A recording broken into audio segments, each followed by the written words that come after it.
Professor Cluck here, still talking about why he is such a peacock chicken. Chapters 19, 20, and 21. Chapter 19 completely befuddles me. Oh, loyal dog. Come here, Chunky. Say hello. Hello. All right. I don't understand why he's in charge of the women's division. That's clearly a demotion because women are not any more important than black people. They also cannot vote. They have zero rights. And so he's been demoted. He's trying to make the best of it. He meets this woman who seduces him, lies to him, and then he sleeps with her. And I think what's weird is that there's not a lot of detail about the Bom Papa Jom Pom part, which we know he can do in this book. Instead, he's mesmerized by her. He thinks that she is almost surreal, and he keeps talking about himself feeling like an alien. And she talks to him about being primitive. And then, after they... Oh, and she talks about leap year, which the trick with leap year is that leap year is the one day that women can ask men to marry them, if you didn't know that, February 29th. So... she says, oh no, I have a situation with my husband and everything is totally fine. Look on page 417. One of the articles that you can read and something that's really popular to write about is the dream situation in Invisible Man. That he's always partially in a dream. He doesn't really know what's going on. So 416 and 417, he keeps talking about that. Like before he's dreaming, and then he feels this dream situation when her husband shows up and just kisses her goodnight and says, oh, wake me in the morning. So he's horrified that what he thought was this intimate moment, he was just being used. And when she's talking to him about being primitive, neither her nor her husband consider him to be enough of a human for any of this to even matter, which is pretty disturbing.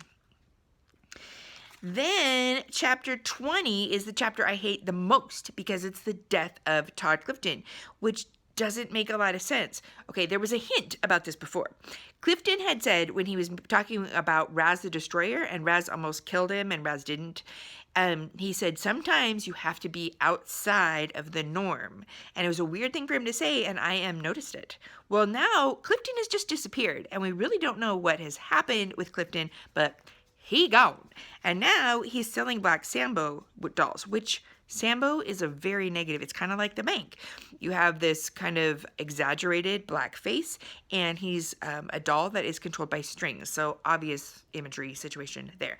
But with Black Sambo, he's selling these dolls, and he sees I.M., and the word that is described as looking at him is contemptuous.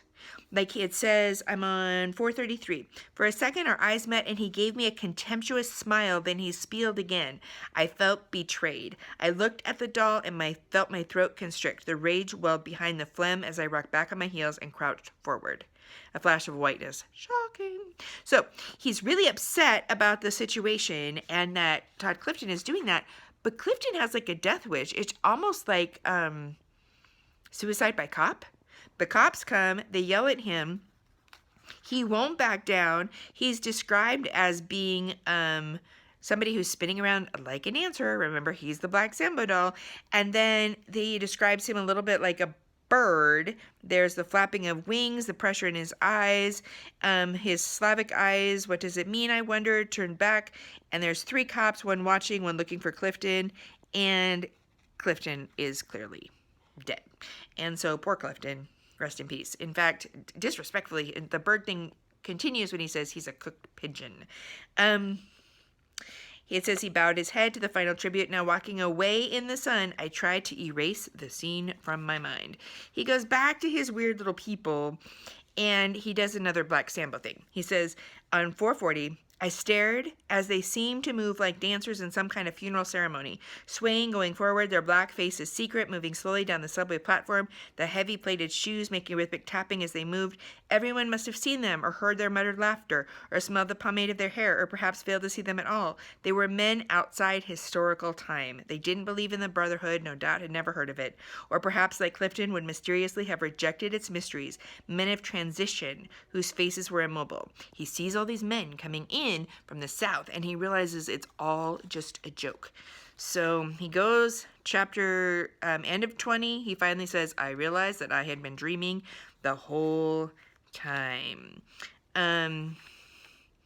He slips back into the Brotherhood for a little bit with the funeral of Todd Clifton, realizes that their funeral and the funeral that he wants are very different. He gives a big, long funeral speech. Shocking. It says that it's on the bottom of 455. His lips were thick. He smiled. He had a good eye. His name was Clifton. His name was Clifton. His name was Clifton. Remember when we did the whole thing with Julius Caesar? There's a little bit of that happening again with saying his name over and over. He says it like 5 different times in this speech. His name was Clifton. Then he goes through the facts. Here are the facts. He was standing and he fell. He fell and he kneeled. He kneeled and he bled. See the similarity? It's a little shocking to me. And then at the end of this chapter, he says, and through the haze, I felt the tension. There was no denying it. Something had to be done before it simmered away in the heat. And that's the end of Professor Cluck, because he will finally be a chicken no more.